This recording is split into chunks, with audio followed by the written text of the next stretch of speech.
నమస్తే మిత్రులారా.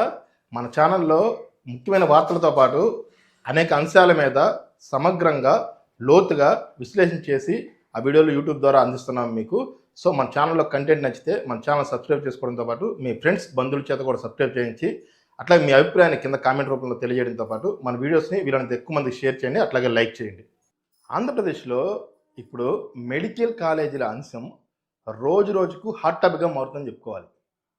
మెడికల్ కాలేజీల విషయంలో టీడీపీపై వైసీపీ పెద్ద ఎత్తున విమర్శలు చేస్తుంటే ఏదైతే కూటమి ప్రభుత్వం ఉందో వాటిని ఏదైతే వైసీపీ నుంచి వస్తున్నాయో విమర్శలు వాటిని డిఫెండ్ చేసుకున్న పనిలో పడింది.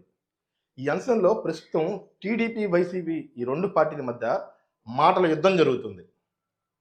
నిజానికి గత జగన్ ప్రభుత్వంలో ఏపీకి 17 మెడికల్ కాలేజీని తీసుకొచ్చారు.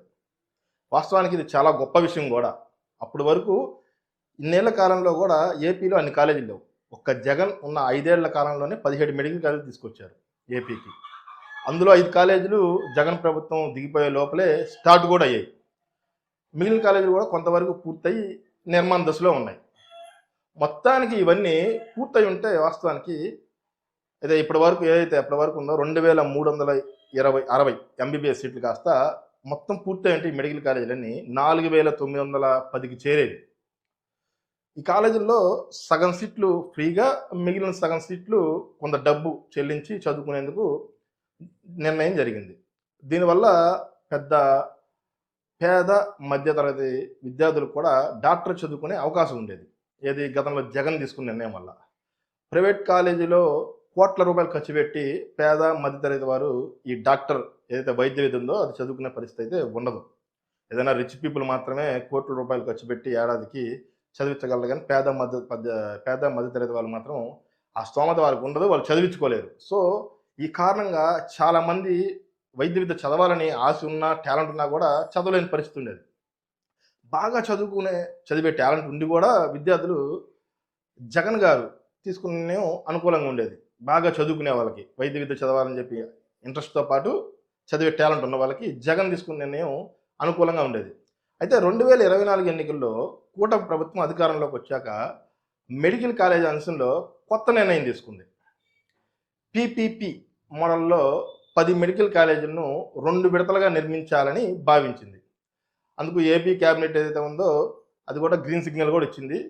ప్రస్తుతం ఈ కాలేజీలు 2028 నాటికి ప్రారంభం అవుతాయని కూడా, ఆ లోపల అన్ని ఏర్పాట్లు పూర్తి చేస్తానని కూడా కూటమి ప్రభుత్వం ప్రకటించింది. కాకపోతే ఇక్కడ చిన్నది ఏం జరుగుతుందంటే, పీపీపీ చేయడాన్ని ప్రభుత్వం సమర్థించుకుంటుంటే స్పెషలిస్ట్ డాక్టర్లు అవసరమైన మేరకు లేకపోవడం, నిర్మాణాలు అందులో మౌలిక వసతులు కల్పించడానికి ఆర్థికంగా ఇబ్బందులు ఉన్నాయి ప్రభుత్వం దగ్గర, అందుకే పీపీపీ పద్ధతిలో నిర్మించేందుకు సిద్ధమయ్యామని చెప్పి కూటమి ప్రభుత్వం చెప్పుకొస్తుంది. కానీ ఈ నిర్ణయంపై మాత్రం ప్రజల్లో తీవ్ర వ్యతిరేకత వ్యక్తమవుతుంది. ప్రజా ఆరోగ్య వేదిక సంస్థతో పాటు ప్రజా సంఘాలు కానీ, ఇటు ప్రతిపక్షంలో ఉన్న వైసీపీ కానీ, అంటే ఏపీలో వైసీపీకి ప్రతిపక్ష హోదా లేదన్నా ప్రస్తుతం అదొక్కటే ప్రతిపక్షంగా ఉంది. టీడీపీకి ఏదైతే కూటమి ప్రభుత్వానికి వ్యతిరేకంగా పోరాడుతుంది అదొక్కటే, కాబట్టి ప్రతిపక్షంగా వైసీపీని మనం భావించాలి. సో ప్రతిపక్షంలో ఉన్న వైసీపీ ఈ విధానాన్ని ఖండిస్తున్నాయి. పీపీపీ విధానంలో పేద మధ్యతరగతి వారు చదువుకునే పరిస్థితి ఉండదని చెప్పి ఈ ప్రజా సంఘాలు కానీ, లేకపోతే ప్రజా ఆరోగ్య వేదిక సంస్థ కానీ, లేదా ఈ వైసీపీ కానీ చెప్పుకొస్తుంది. దీంతోపాటు ఫ్రీగా అందాల్సిన వైద్యం కూడా కాస్ట్లీగా మారుతుందని కూడా చెప్తున్నారు వీళ్ళు. కామన్గా ప్రైవేటీకరణ జరిగితే కొంతవరకు ఖర్చులు పెరుగుతాయని మాత్రం ఎవరు ఒప్పుకోకపోయినా అది నిజం. ఎందుకంటే పెట్టుబడి పెట్టేవారు లాభం ఆశించకుండా ప్రజలకు సేవ చేయడానికి ఎవరైతే ముందుకు రారు. ఆ రోజులు కూడా కాదు, ఆ జనరేషన్ కూడా కాదు. ప్రతిపక్షాల నుండి వస్తున్న విమర్శల్ని ప్రభుత్వం సమర్థించుకుంటున్నప్పటికీ పీపీపీ జరిగితే మాత్రం వైద్య విద్యతో పాటు వైద్యం కోసం వెళ్ళే ప్రజలు కూడా అదనపు ఖర్చులు భరించాల్సి వస్తుంది ఖచ్చితంగా. ఇక పేద మధ్యతరగతి వాళ్ళు అయితే చదువుకోవడం, ఈ వైద్య విద్య చదువుకోవడం అనేది మళ్ళీ గతంలో ఏదుందో అదే పరిస్థితి మళ్ళీ తిరిగి వచ్చింది. వాళ్ళు అంత డబ్బు పెట్టి చేయలేరు కాబట్టి, చదువుకోలేరు కాబట్టి ఇంకా ఇదంతా ఈ సీట్లన్నీ ఏదైతే మిగిలిపోయిన సీట్లన్నీ ఎక్కువ డబ్బులు పెట్టి ఏదైతే రిచ్ పీపుల్ ఉంటారో వాళ్ళే వైద్య విద్య చదవడానికి ముందుకు వస్తారు. ఇప్పటికీ ఎన్ఆర్ఐ కోటా సీటు ఫీజు 37.5 లక్షల వరకు పెంచనుందనే సమాచారం ఉంది. ఏది ఈ కూటమి ప్రభుత్వం నాకు అందుతున్న సమాచారం ప్రకారం 37.5 లక్షల వరకు పెంచనుందని సమాచారం ఉంది. గతంలో జగన్ సర్కారు ఈ ఎన్ఆర్ఐ కోటా సీట్లకి ఒక్కో సీటు 20 లక్షలుగా ఫీజు నిర్ణయించింది.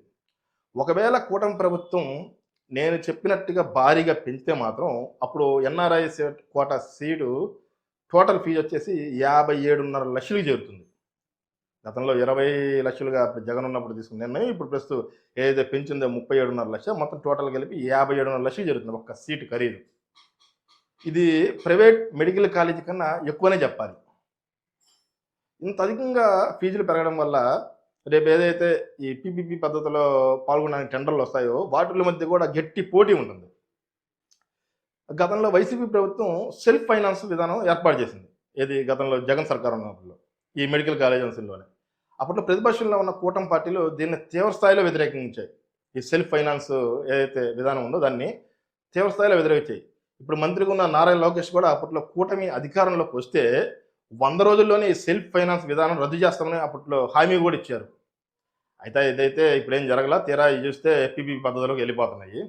తీరా ఇప్పుడు అధికారంలోకి వచ్చాక చేస్తుంది కూడా అది రద్దు చేయకపోవడం పోగా రద్దు చేయడం పక్కన పెట్టేసి ఈ మెడికల్ కాలేజీని ప్రైవేట్ పరం అవుతున్నాయని చెప్పుకోవాలి మనం నిజానికి.